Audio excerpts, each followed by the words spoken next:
2028ಕ್ಕೆ ನಾನೇ ಸಿಎಂ ಎಂಬ ಸತೀಶ್ ಜಾರಕಿಹೊಳಿ ಹೇಳಿಕೆ ವಿಚಾರಕ್ಕೆ ಸಂಬಂಧಪಟ್ಟಂತೆ ಈಗ ಸುರೇಶ್ ಅವರು ಮಾತಾಡಿದ್ದಾರೆ. ಅವರು ಒಬ್ಬರೇ ಅಂತ ಹೇಳಿಲ್ಲ, ನಾನು ಆಕಾಂಕ್ಷಿ ಅಂತ ಹೇಳಿದ್ದಾರೆ. ಅದರಲ್ಲಿ ಯಾವುದೇ ತಪ್ಪೇನಿಲ್ಲ. ಸುರೇಶ್ ಅವರು ಮಾತಿದು 140 ಶಾಸಕರು ಸರ್ಕಾರವನ್ನು ಅಧಿಕಾರಕ್ಕೆ ತಂದಿದ್ದಾರೆ. ಸರ್ಕಾರ ಎಷ್ಟು ಕಷ್ಟಪಟ್ಟು ಬಂದಿದೆ ಅರ್ಥ ಮಾಡ್ಕೊಳ್ಬೇಕಲ್ವಾ, ಇಲ್ಲಿ ಅರ್ಥ ಮಾಡಿಕೊಂಡು ಮಾತನಾಡಬೇಕು ಅಂತ ಸುರೇಶ್ ಹೇಳಿದ್ದಾರೆ.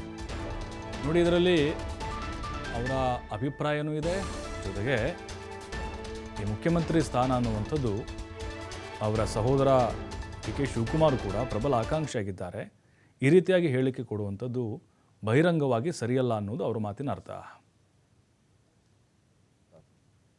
ನಾನು ಯಾವುದಕ್ಕೂ ಆಕಾಂಕ್ಷಿ ಅಲ್ಲ, ನಾನು ಸ್ಪಷ್ಟಪಡಿಸಿದ್ದೀನಿ. ನಾನು ಯಾವುದೇ ಹುದ್ದೆಗೂ ಕೂಡ ನಾನು ಆಕಾಂಕ್ಷಿ ಅಲ್ಲ. ನಾನು ಸ್ಪಷ್ಟವಾಗಿ ಜನ ನನಗೆ ಕೊಟ್ಟಂಥ ತೀರ್ಪನ್ನು ಗೌರವಯುತವಾಗಿ ಸ್ವೀಕಾರ ಮಾಡಿ.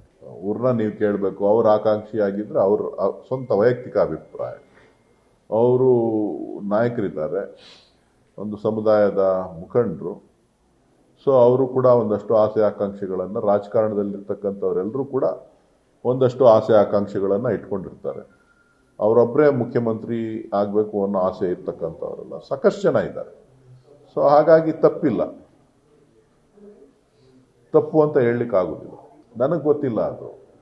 ಈ ಕಾಂಗ್ರೆಸ್ ಪಕ್ಷ ತೀರ್ಮಾನ ಮಾಡೋದು ಕಾಂಗ್ರೆಸ್ನ ಅಧಿಕಾರಕ್ಕೆ ತಂದ ಮೇಲೆ.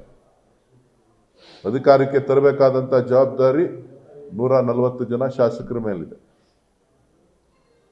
140 ಜನ ಶಾಸಕರು ಅಧಿಕಾರಕ್ಕೆ ಏನು ತಂದಿದ್ದಾರೆ, ಜನ ರಾಜ್ಯದಲ್ಲಿ ಕಾಂಗ್ರೆಸ್ ಪಕ್ಷ ಅಧಿಕಾರದಲ್ಲಿ ಇವತ್ತು ಬಂದಿದೆ, ಅದು ಎಷ್ಟು ಕಷ್ಟಪಟ್ಟು ಅಧಿಕಾರಕ್ಕೆ ಬಂದಿದೆ ಅನ್ನೋದನ್ನು ಅರ್ಥ ಮಾಡಿಕೊಂಡು ಪ್ರತಿಯೊಬ್ಬರು ಕೂಡ ಎಚ್ಚರಿಕೆಯ ನಡೆಯನ್ನು ಇಡಬೇಕಾಗ್ತದೆ.